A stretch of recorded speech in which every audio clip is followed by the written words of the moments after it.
New student on a short summer course getting information from the college receptionist.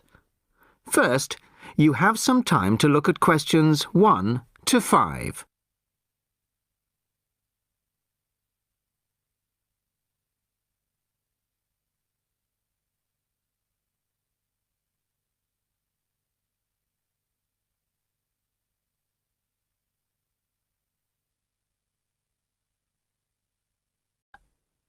Now the test will begin.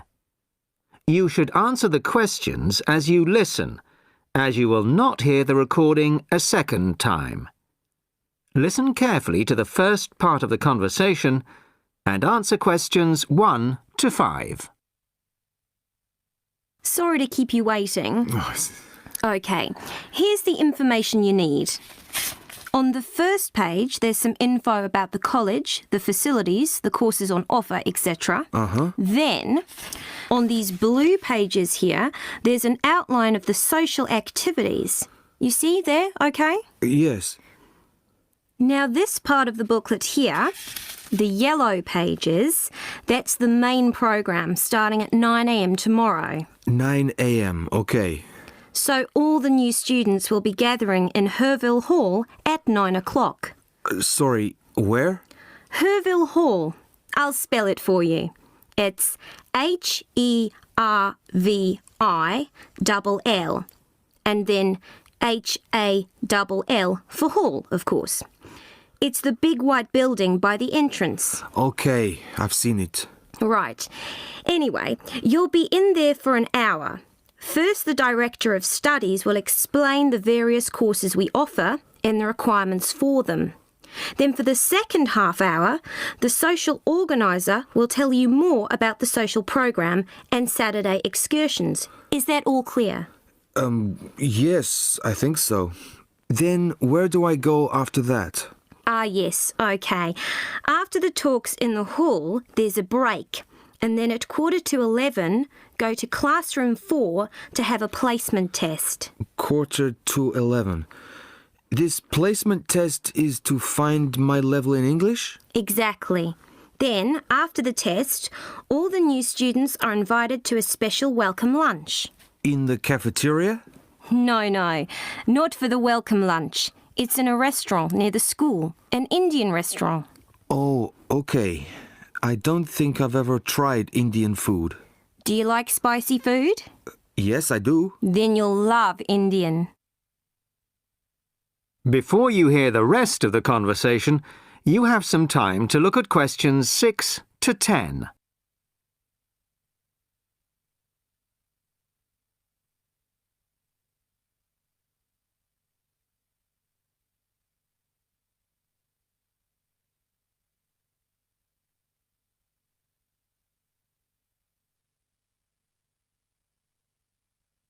Now listen and answer questions 6 to 10. So, where's the Indian restaurant? Don't worry, it's really easy to find. Have you got that map I gave you? This one?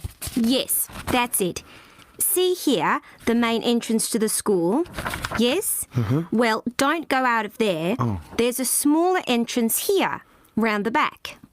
Oh, yes, I see. OK, so you go out of there, past the phone box, and then turn right into this road here, the one that goes along the side of the park. You'll see a supermarket on the left, and then it's just after that on the right. It's quite a big place. You can't miss it. Okay. And one more thing. Is there a post office near here? Post office? Oh, yes, of course. Just the other side of the park.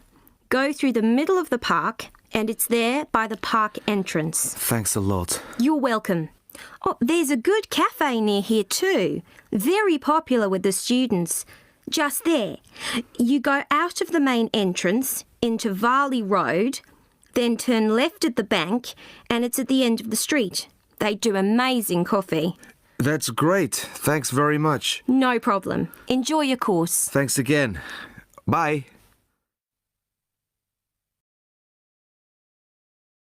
That is the end of part 1. You now have half a minute to check your answers.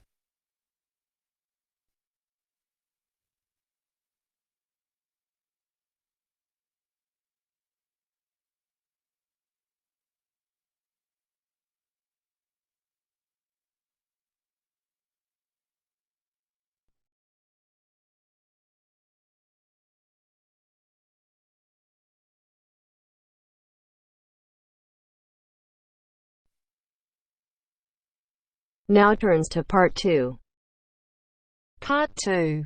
You will hear a tour guide talking to her tour group.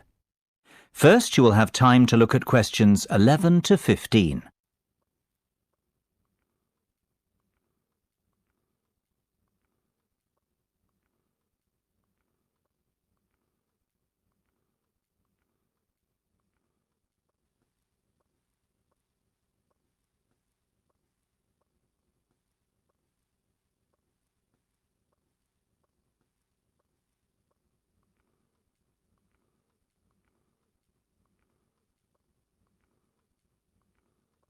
Now listen carefully and answer questions 11 to 15.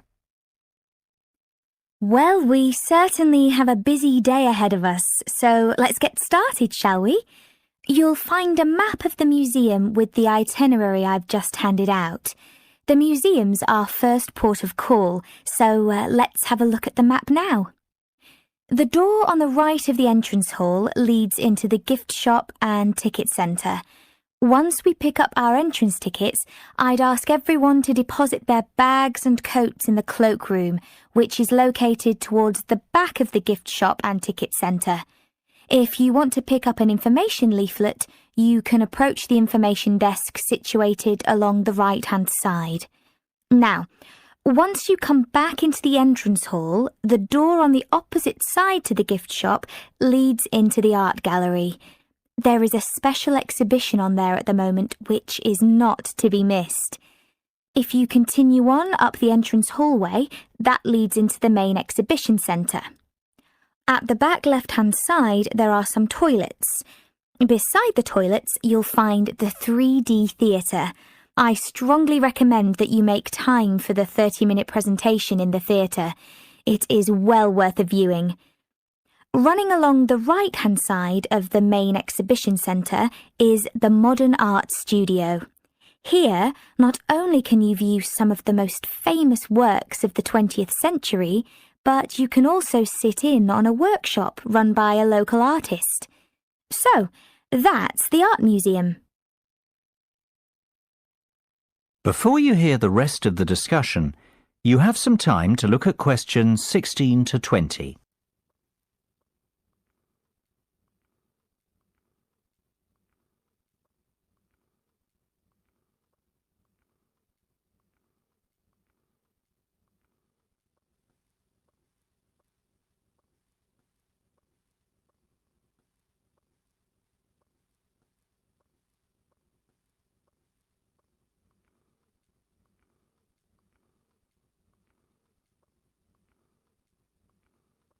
Now listen and answer questions 16 to 20. Next on the itinerary is the aquarium. Depending on how long we spend at the museum, we might have to give this one a miss.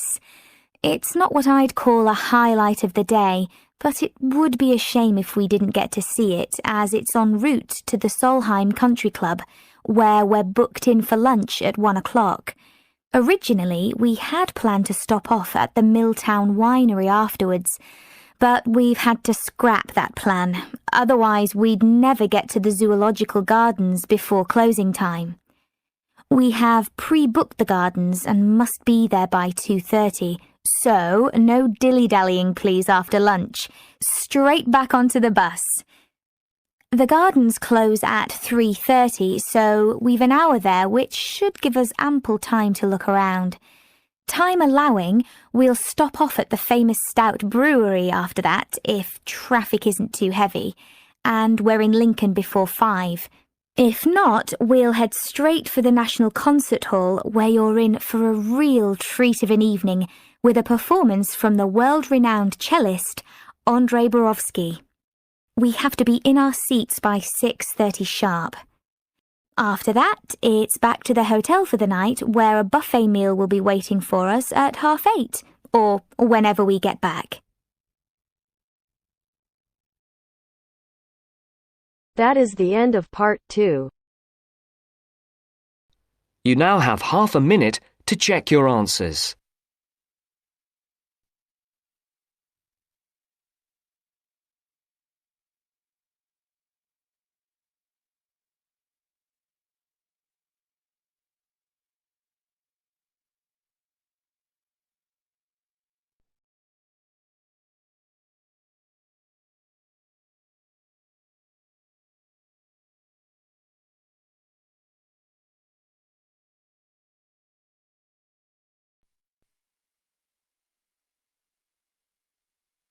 Now turns to part 3. Part 3.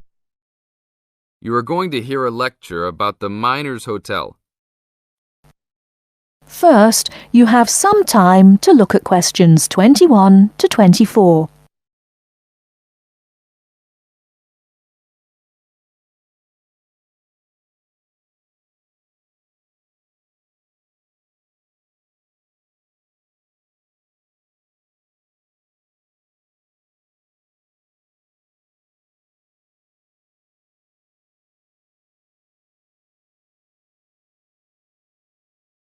Now, listen carefully and answer questions 21 to 24. Good evening and welcome to the Miner Hotel. We are pleased to have you as our guest. I will give you a brief information session to tell you everything you need to know to make this a pleasant stay. The Miner Hotel was built in the 1850s, during the Gold Rush period, also nicknaming our state the Golden State. People from all over the country and even from other countries came to seek their fortune here in these hills, creating cities overnight. In this city, many Gold Rush hotels soon opened up. This particular hotel was built in 1851, but was destroyed during an earthquake. It was rebuilt in 1995 to recreate the feel of the Gold Rush, complete with articles and actual photographs from during the 1850s. Our hotel is divided into 2 buildings, one called the Gold Tower and the other is named the Fortune Tower. You will be staying in the Fortune Tower on the 25th floor, complete with great views of the city. Your room is the best room in the hotel, complete with private living room and hot tub. Here is your room card. On the card it will say FT, meaning Fortune Tower. On the bottom of the card it will say 2515. The 25 stands for the 25th floor, and the 15 stands for the 15th room on that particular floor. Before you hear the rest of the talk, you have some time to look at questions 25 to 30.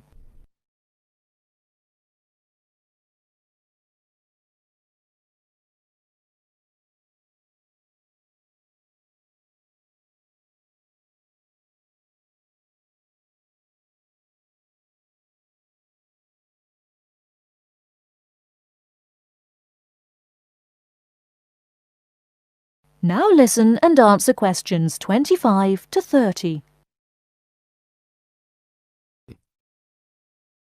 There are emergency exits in both towers of the hotel. They are located on the south side, opposite the elevators.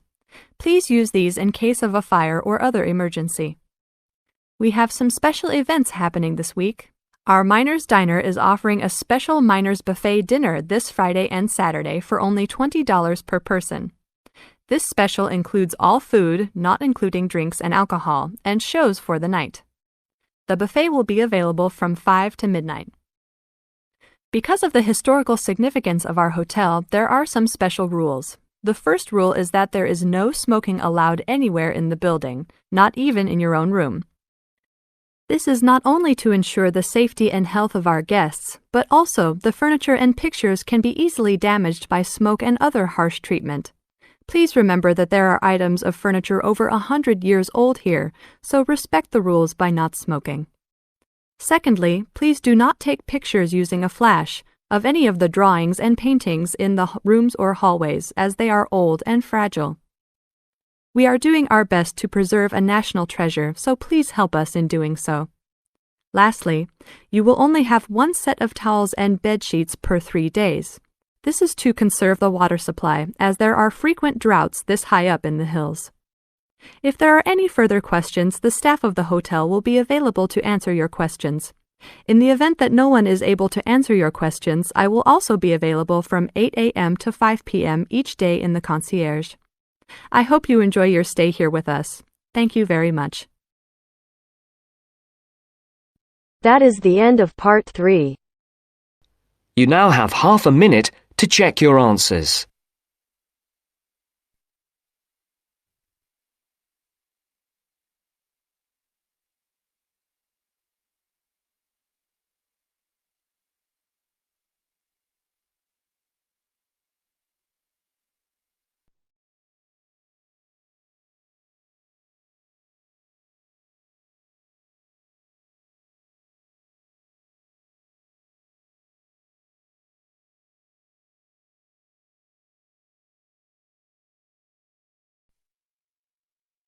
Now turns to part 4.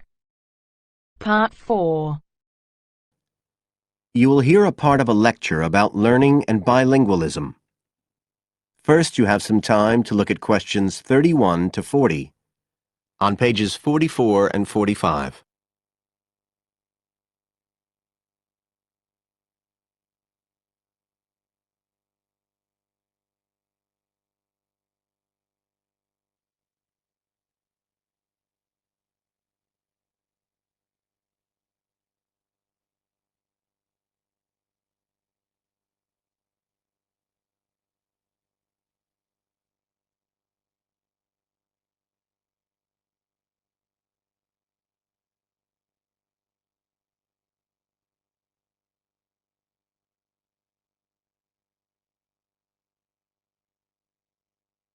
Now listen carefully and answer questions 31 to 40.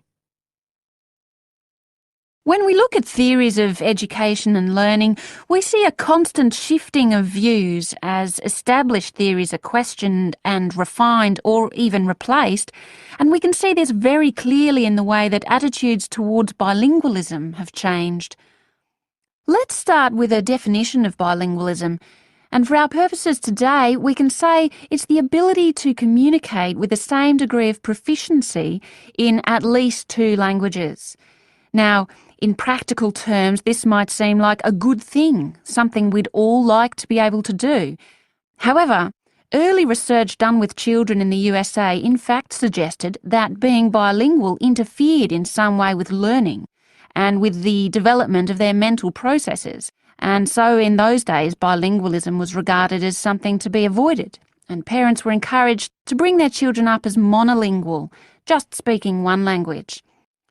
But this research, which took place in the early part of the 20th century, is now regarded as unsound for various reasons, mainly because it didn't take into account other factors such as the children's social and economic backgrounds.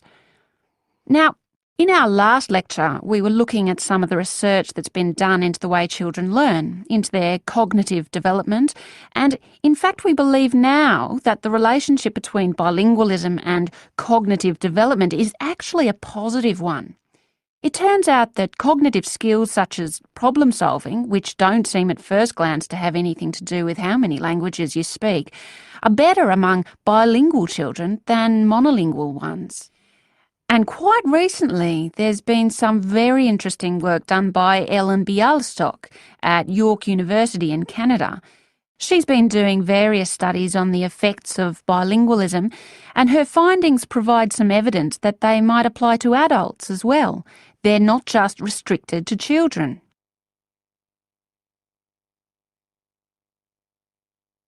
So how do you go about investigating something like this?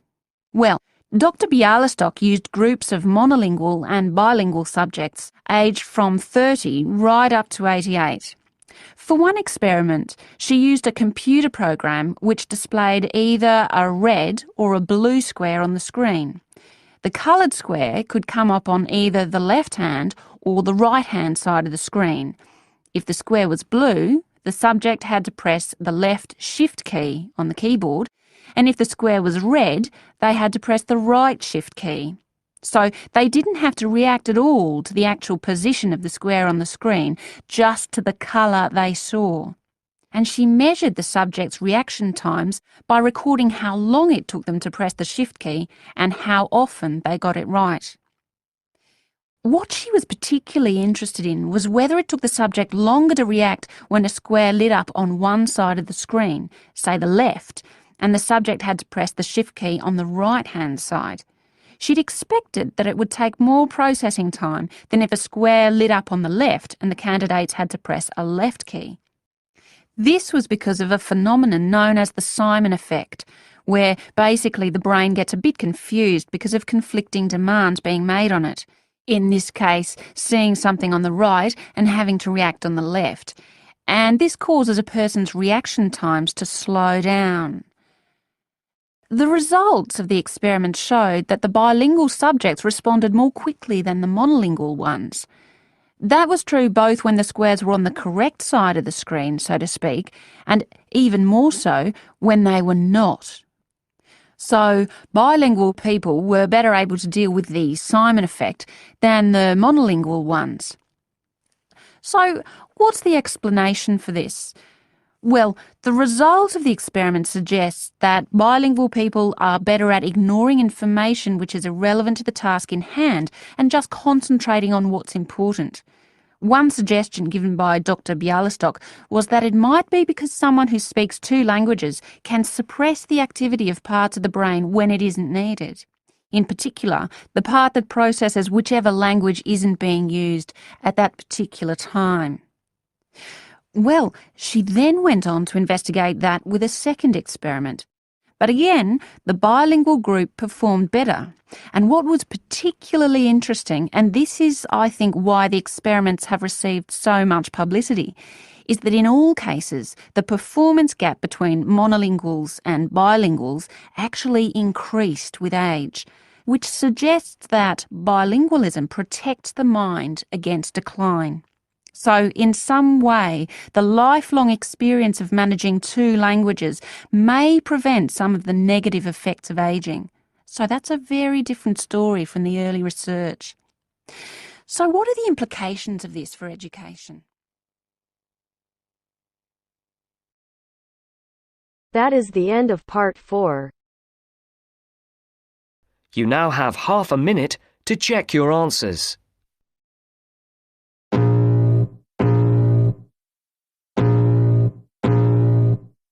I can feel the blood creeping up from the heathens. Got will, got fight, got pride, got reason. If they wanna go eat, then you know I'm gon' feed them. If you're coming for me, hope you're ready for a demon. I got eyes in the back of my head, I'm seeing. Take me for granted and you know I'm leaving. I'ma take what's mine with the webs I'm weaving. I could take this crowd from